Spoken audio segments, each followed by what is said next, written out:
వచ్చేసి క్యాబేజీ శనగపప్పు చూపిస్తానండి. దానికి కావాల్సిన ఇంగ్రీడియంట్స్ ఆనియన్ ఒక 3 మీడియం సైజు ఇలా కోసుకున్నాను, 4 పచ్చిమిరపకాయలు కోసుకున్నాను, క్యాబేజీ ఒక పావు కిలో ఇలా సన్నగా తురుముకున్నాను, శనగపప్పు ఒక పావు కిలో ఉడకబెట్టుకున్నాను ఇలా, కరివేపాకు. ఇప్పుడు తయారు చేసే విధానం అండి. కడాయి పెట్టుకొని ఒక 2 పావుల నూనె పోసుకుంటాను.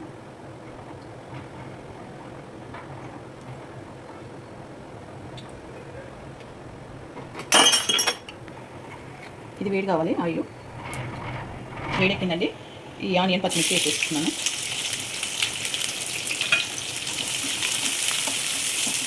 ఇవి కొంచెం బ్రౌన్ కావాలి. మూత పెట్టేసుకోవాలి. ఓకేనండి, కొంచెం వేగాయి. ఇప్పుడు దీంట్లో సగం చెంచా పసుపు వేసుకోవాలి.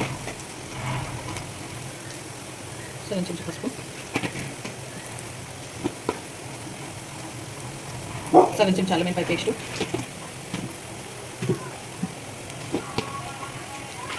ఉప్పు 2 స్పూన్లు అన్నీ వేసుకొని బాగా కలుపుకోవాలి.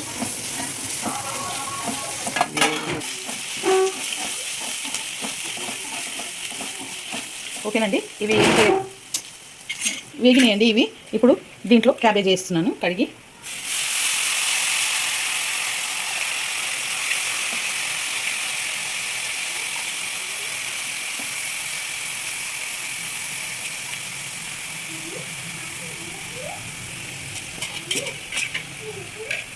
క్యాబేజీ అంతా వేసుకొని కిందికి మీది కలుపుకోవాలి. ఇప్పుడు ఈ శనగపప్పు మొత్తం వేసేసుకోవాలి.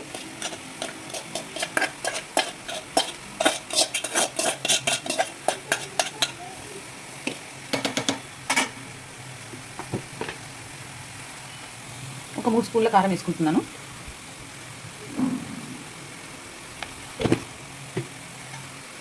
కిందికి మీద కలుపుకోవాలి బాగా. ఇప్పుడు దీంట్లోనే కరివేపాకు కూడా వేసేసుకోవాలి.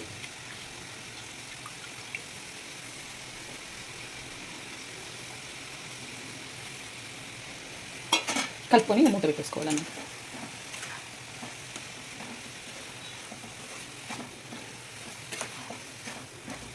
ఇలా మూత పెట్టేసుకోవాలి. ఇది కొంచెం మగ్గినాక ఒక గ్లాస్ వాటర్ పోసుకోవాలన్నమాట. వాటర్ ఇంకినాయి కదండి దీంట్లో, సో కొంచెం సగం గ్లాస్ వాటర్ పోసుకుంటున్నాను.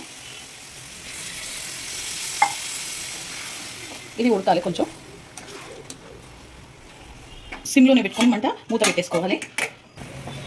ఓకేనండి, ఇది ఉడికిపోయింది. ఇప్పుడు దీంట్లో ధనియాల పొడి వేసుకుంటున్నాను. సగం చెంచా ధనియాల పొడి వేసుకుంటున్నాను. గరం మసాలా వేసుకుంటున్నాను. సగం చెంచా ధనియాల పొడి లేదండి నా దగ్గర, సో ధనియాల పొడి కూడా ఒక స్పూన్ వేసుకోవాలి. ఇప్పుడు కొత్తిమీర వేసుకుంటున్నాను.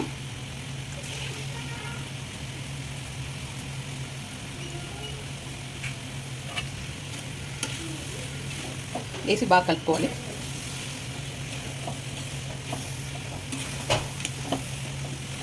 క్యాబేజీ శనగపప్పు కూర రెడీ అయిపోయిందండి. ఈ వీడియో కనుక నచ్చితే లైక్ చేయండి, షేర్ చేయండి, కామెంట్ చేయండి, సబ్స్క్రైబ్ చేయండి. చాలా బాగుంటుంది. రోటీస్లో కానీ, రైస్లో కానీ అన్నింటిలో చాలా బాగుంటుంది. మీరు కూడా ట్రై చేయండి.